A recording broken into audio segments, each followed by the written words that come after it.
International flight book करताना तुम्हाला दरवेळी कोणती फ्लाईट बुक करायची किंवा कशा प्रकारे फ्लाईट बुक करायची या जर गोष्टी माहीत असतील तर हा खास व्हिडिओ आज तुमच्यासाठी आहे.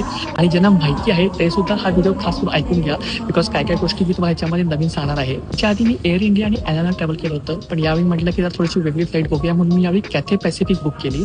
एक गोष्ट लक्षात ठेवा, तुम्ही फ्लाईट कोणती बुक करा बट त्यांच्या प्रॉपर वेबसाईटवरनं बुक करा. का हे पुढं सांगतो मी, सो व्हिडिओ हा शेवटपर्यंत बघा. ॲक्च्युली कॅथे पॅसिफिकचं मी पहिल्यांदा ॲप डाउनलोड केलं होतं आणि जनरली ॲपमध्ये मी माझं नाव आणि सरनेम फक्त टाकलं होतं. मी बाबांचं नाव मी मेन्शन केलं नव्हतं.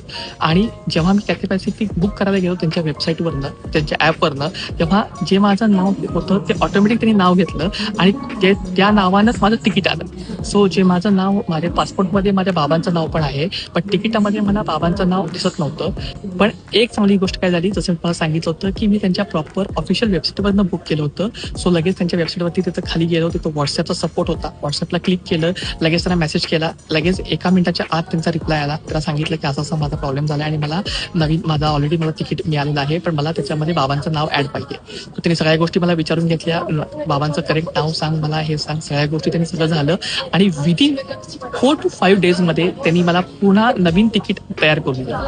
हेच जर मी थर्ड पार्टीमधनं जर मी बुक केलं असतं तर थर्ड पार्टीवाले हे हात वरती करतात किंवा ते म्हणतात की तुमचं तुम्ही कॉन्टॅक्ट करा. या सगळ्या गोष्टी प्रॉब्लेम होतो.